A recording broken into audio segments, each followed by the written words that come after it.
प्राची की इस बात पर दोनों सास बहू के बीच टीवी रिमोट के पीछे बच्चों जैसे छीना झपटी शुरू हो जाती है, जिसके बीच श्लोक भी काम से घर वापस आ जाता है। हाँ, आज मेरी चूहे बिल्ली की जोड़ी किस बात पर झगड़ रही है? अरे तेरे बीवी मुझे टीवी ही नहीं देखने दे रही। अरे तुम्हारी मम्मी मुझे खाना बनाने के लिए फोर्स कर रही है। अरे वाह, ऐसे बेतुके रीजन पर तो बच्चे भी झगड़ा नहीं करते। अरे मुझे कुछ मत बोल, सब इसने ही शुरू किया है। हाँ हाँ, जैसे आप तो बहुत दूध की धूली है ना। अरे बस दोनों चुप। प्राची जाओ खाने की तैयारी करो, और माँ तुम छोड़ो, तुम्हें क्या बोलूं, शांति से अपना सीरियल देखो, मुझे दोबारा लड़ने की आवाज सुनाई नहीं देनी चाहिए। ऐसा बोलकर श्लोक वहां से चला जाता है, जिसके पीछे पीछे प्राची भी कुछ न कुछ बड़बड़ाते हुए रसोई में चली जाती है। हाँ हाँ, सासू जी को तो कुछ बोलेंगे ही नहीं, बस मुझ पर ही हुक्म चलता है, खाना बनाओ, जैसे मैं इनके घर में खाना बनाने के लिए आई हूँ। इसी तरह शाम बीतती है और रात को श्लोक और प्राची की सास खाना खाकर सोने चले जाते हैं, लेकिन प्राची गुस्से में कुछ खाए बिना काम में ही लगी रहती है। इस घर में किसी को घंटा फिक्र नहीं पड़ता, मैं खाऊं या भूखी रहूं।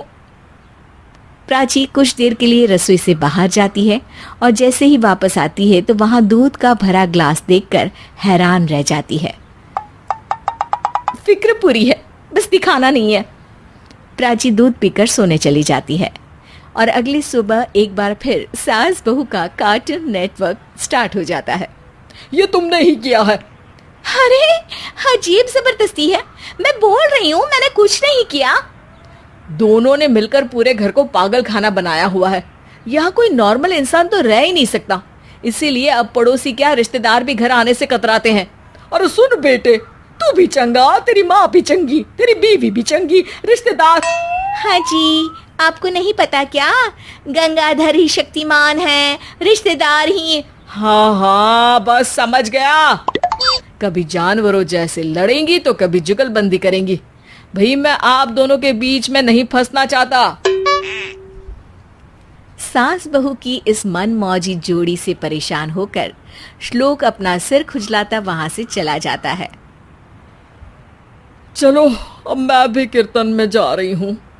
इस पर जैसे ही सास कमरे में अपना पर्स लेने जाती है तो वहां नाश्ते की प्लेट रखी देख मुस्कुराने लगती है और नाश्ता करके घर से बाहर निकलते हुए कुछ पैसे टेबल पर रख जाती है, जिसके कुछ देर बाद सिलेंडर वाला घर आता है।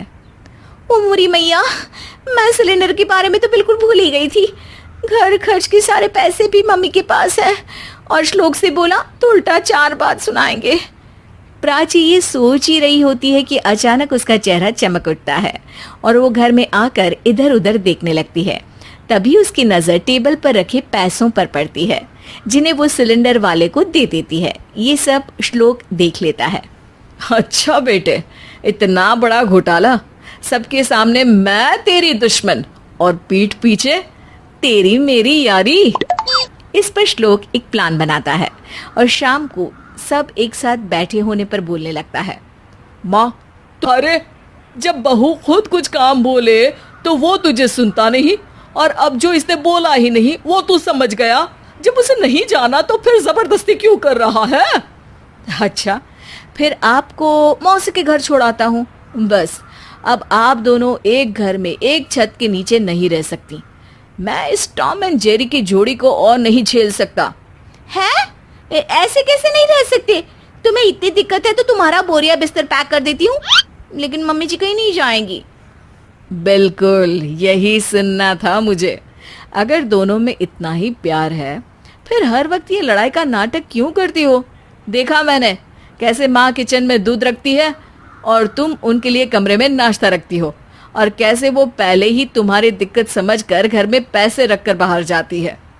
अरे भाई, इतना ड्रामा तो डेली सोप में भी नहीं होता जितना तुम दोनों ने इस घर में फैलाया हुआ है।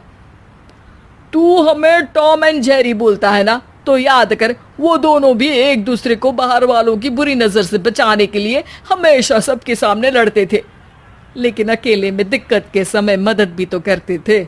बस हमारा रिश्ता भी कुछ ऐसा ही है।